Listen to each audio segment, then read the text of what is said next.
સમાચારમાં હવે વાત કરીએ કૃષ્ણ સુદામા જેવી ખરી મિત્રતાની। બે મિત્રોની ગાઢ દોસ્તી પર એક કવિએ લખ્યું कि मित्र ऐसा कीजिए कि जे ढाल सरीखो होय, सुख में जो पीछे रहे और दुख में आगे होय। આ પંક્તિને ખરા અર્થમાં ચરિતાર્થ કર્યું છે સુરતના એક સાચા મિત્રએ। તાજેતરમાં સુરતમાં ખાડીપુરના પાણી ફરી વળ્યા। વરાછાના પોદ્દાર માર્કેટમાં સંદીપ ભંડેરી નામના વેપારીના ગોડાઉનમાં પાણી ભરાયું અને 45 લાખનો માલ પલળતા નુકસાન થયું। વર્ષોની મહેનત પર પાણી ફરી વળતા સંદીપની આર્થિક સ્થિતિ કફોડી બની। જો કે પોતાના મિત્રની દશા જોઈને મનોજ ક્યાડા અને અલ્પેશ માલાણી નામના મિત્રોથી રહેવાયું નહીં અને સંદીપના કહેવાની રાહ જોયા વગર જ 10 લાખ રૂપિયા લઈને દુકાને પહોંચી ગયા। મિત્રો રૂપિયાની મદદ લઈને આવતા જ સંદીપ ભાવુક બન્યો। આ ઘટનાનો વિડીયો આજકાલ સોશિયલ મીડિયા પર ભારે વાયરલ થઈ ગયો છે। આ છે સાચી દોસ્તી। મદદે આવેલા મિત્રોનું માનવું છે કે ખરા સમયે કામ ન આવે એ મિત્રતા કેવી।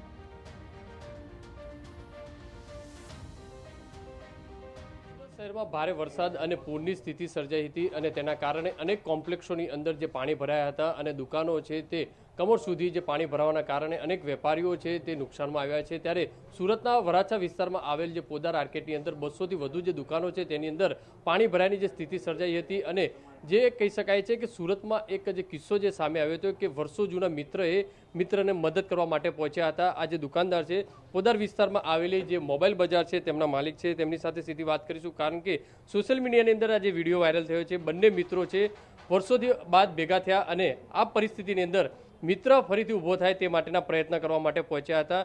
તો તેમની સાથે વાત કરીશું જે રીતે શું આખી ઘટના બની હતી અને બંને મિત્રો તમારા માટે પાસે આવ્યા અને 10 લાખ રૂપિયા લઈને આવ્યા હતા। એમાં એવું હતું કે પાણી ઉતર્યા અને ખબર પડી કે અમારા ગોડાઉન જે નીચે અંડરગ્રાઉન્ડમાં તે બધા પલળી ગયા હતા। એટલે જ્યારે અમે લોકો સામાન કાઢતા હતા બહુ બધાના ફોન આવતા હતા। એમનો બી ફોન આવ્યો કે ભાઈ શું છે અમે આવીએ। એટલે મેં કીધું ભાઈ અહીંયા બધો કચરો છે, કચરામાં રોગચાળો ફાટી નીકળે, તમે નહીં આવો। તો બી એ લોકો ધરા રહ્યા અને અમારે મોબાઈલ બજારના 50 લાખ ફોલોઅર છે। લાઈવ વિડીયો અમારા કન્ટિન્યુ ચાલુ થતા તો એ લાઈવ વિડીયોમાં એમને પૈસા કાઢીને મને આપ્યા। તો અમે ભાવુક થઈ ગયા કે ભાઈ અત્યારે તમે આ સમયે આવ્યા બહુ સારી વાત છે અને પૈસા લઈને આવ્યા ને બહુ મોટી વાત છે। એટલે પૈસા અમે લીધા નહીં, અમે એને કીધું કે ભાઈ અમારે જરૂર હશે તો અમે તમને કહેશું, અત્યારે આપણે એવી કોઈ જરૂર નથી। શું કહેશો કેટલા જૂના મિત્રો છે આવી પરિસ્થિતિની અંદર આ ટાઈમે મદદ કરવી કેટલી યોગદાન કહેવાય? 25 વર્ષ જૂના મિત્રો છે અને અમારી મિત્રતા બધાની જ આ રીતની છે। અને ખરેખર હું લોકોને એવો સંદેશો આપવા માંગુ છું કે તમે લોકો કદાચ તમારા મિત્રો જૂના હોય ને તો તમને એની બધી જ ખબર હોય છે કે ભાઈ શું પ્રોબ્લેમ છે, શું નથી, કેવો માણસ છે। તો સારો માણસ હોય ને અને જો એ ઉપર આવવા માંગતો હોય ને તો 100% સપોર્ટ કરવો જોઈએ। 5-10 લાખ રૂપિયા આજે જે ખમતીધર માણસ છે એના માટે કોઈ મોટી વાત નથી। તો આવા વ્યક્તિને સપોર્ટ કરવો એ 100% આપણી જરૂરિયાત છે। કઈ રીતની પરિસ્થિતિ હતી દુકાનમાં, કેટલું પાણી હતું, કેટલું નુકસાન વેપારીઓને, અત્યારે વેપારીઓની કમર તૂટી રહી છે?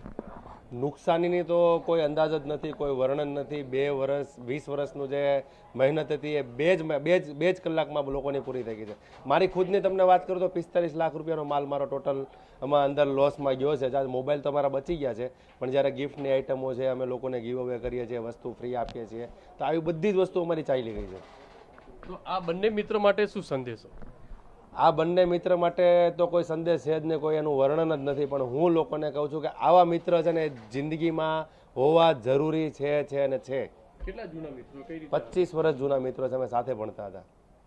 જે રીતે જોઈ શકાય છે કે વેપારીની મદદ કરવા માટે 25 વર્ષ જૂના જે સાથે ભણતા હતા અને આ પરિસ્થિતિની તેમને ખ્યાલ આવતાની સાથે જ પહોંચ્યા હતા અને તેમને મદદ કરવા માટેનો જે હાથ લંબાયો પણ જે મિત્રતાએ પોતે મિત્રતા નિભાવી કે અત્યારે પોતાને જરૂર નથી, જ્યારે જરૂર હશે ત્યારે તેને હુંકાર કરશે। કેમેરામેન સંજય ચંદ્ર સાથે બલદુ સુથાર, TV9 સુરત।